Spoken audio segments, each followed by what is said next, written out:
Hello दोस्तों, नमस्कार। स्वागत है अपने YouTube चैनल अद्भुत भक्ति ज्ञान में।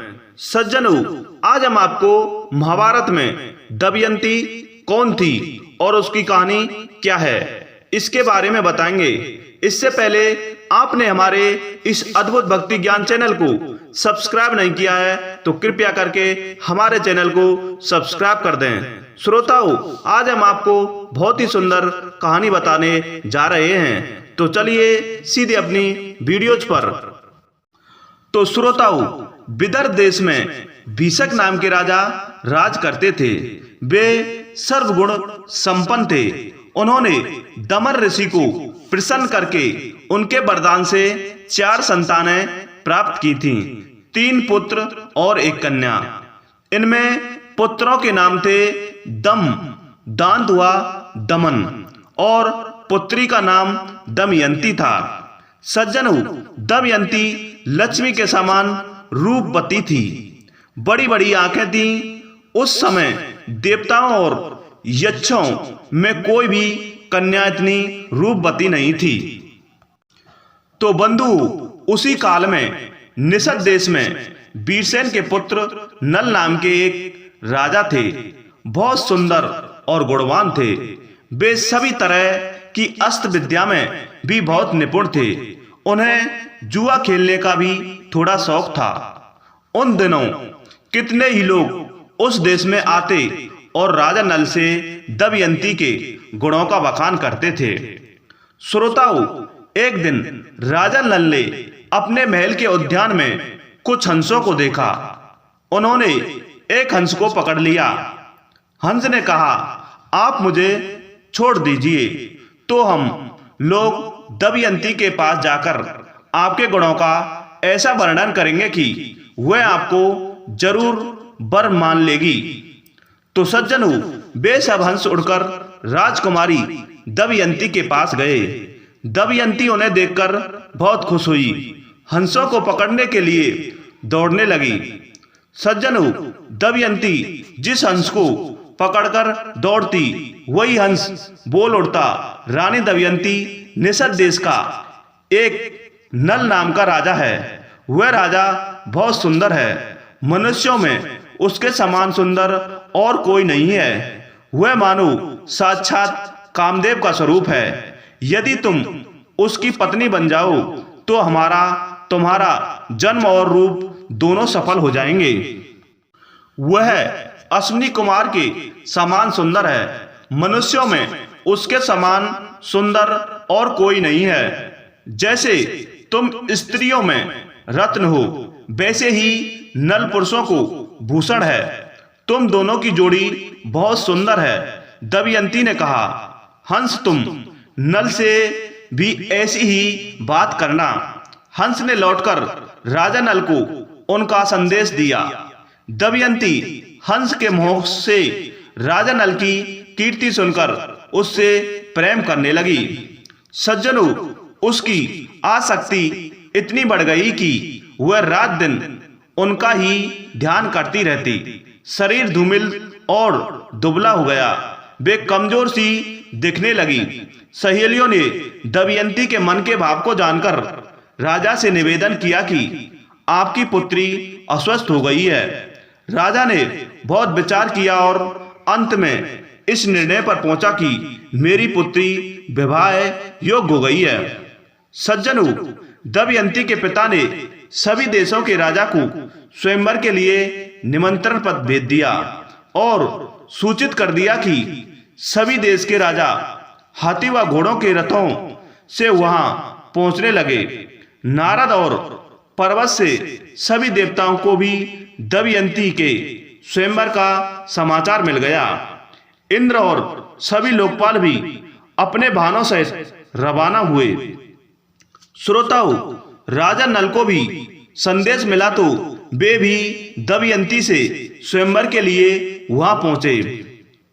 सज्जनों, नल के रूप को देखकर इंद्र ने रास्ते में अपना विमान को खड़ा कर लिया और नीचे उतरकर कहा कि राजा नल, आप बहुत सत्यवादी हैं। आप हम लोगों के दूत बन जाइए। नल ने प्रतिज्ञा कर ली और कहा कि करूँगा। फिर पूछा कि आप कौन हैं? तो इंद्र ने कहा, हम लोग देवता हैं। हम लोग दमयंती के लिए यहाँ आए हैं।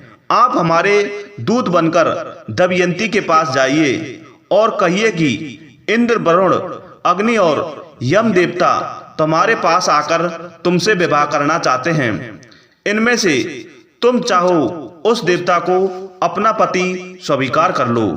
सज्जनों, नल ने दोनों हाथ जोड़कर कहा कि देवराज, वह आप लोगों का और मेरे जाने का एक ही प्रयोजन है, इसलिए आप मुझे वहाँ दूत बनाकर भेजें। यह उचित नहीं है। जिसकी किसी स्त्री को पत्नी के रूप में पाने की इच्छा हो चुकी हो, वह भला उसको कैसे छोड़ सकता है और उसके पास जाकर ऐसी बात कह ही कैसे सकता है।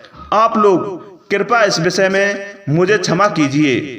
देवता ने कहा, नल, तुम पहले हम लोगों से प्रतिज्ञा कर चुके हो कि मैं तुम्हारा काम करूंगा।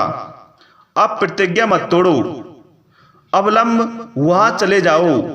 सज्जनों, नल ने कहा, राजमहल में निरंतर कड़ा पहरा रहता है, मैं कैसे जा सकता हूं?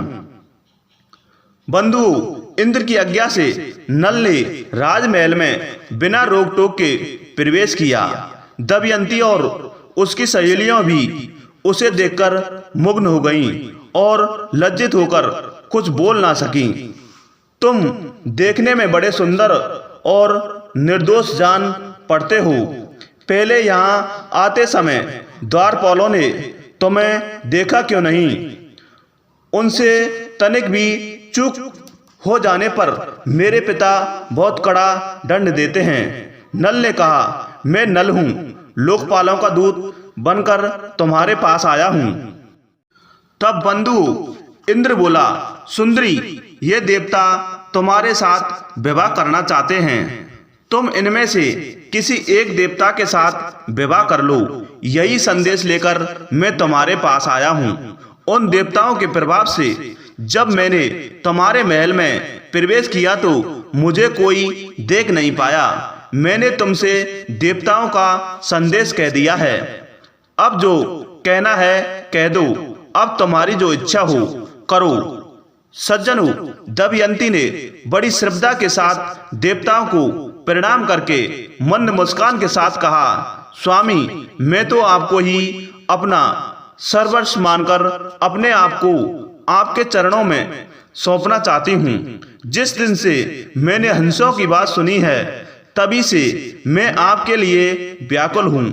आपके लिए ही मैंने राजाओं की भीड़ इकट्ठी की है। यदि आप मुझ दासी की प्रार्थना अस्वीकार कर देंगे तो मैं जहर खाकर मर जाऊंगी। सज्जनों, राजा नल ने दमयंती से कहा, जब बड़े बड़े लोकपाल तुमसे शादी करना चाहते हैं, फिर तुम मुझ मनुष्य से क्यों शादी करना चाहती हो?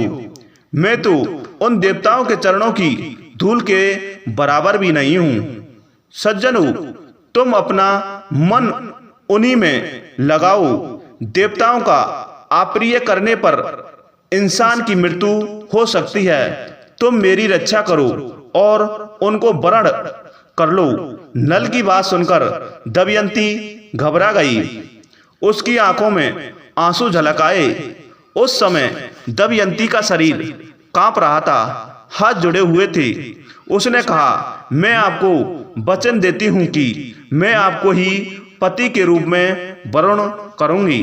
सज्जनों, राजा नल ने कहा, अच्छा, तब तो तुम ऐसा ही करो, परंतु यह बतलाओ कि मैं यहाँ उनका दूत बनकर आया हूँ। अगर इस समय में अपने स्वार्थ की बात करने लगूं तो यह कितनी बुरी बात है।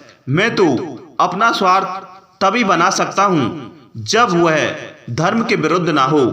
तब दमयंती ने गदगद कंठ से कहा, राजा, इसके लिए एक निर्दोष उपाय है। उसके अनुसार काम करने पर आपको दोष नहीं लगेगा। सज्जनों, वह यह उपाय है कि आप सभी लोकपालों के साथ स्वयंवर मंडप में आएं।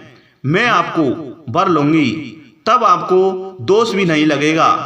देवताओं के पूछने पर उन्होंने कहा, मैं दमयंती के पास गया तो मुझे देखकर वे और उनकी सखियां सभी मुझ पर मोहित हो गईं और आप लोगों के प्रस्ताव को उनके सामने रखने के बाद भी मैं मुझे ही वरण करने पर तुली थी। बंधु, इसका अगला भाग मैं अगले एपिसोड में बताऊंगा। तो इसी के साथ जय हिंद, जय भारत।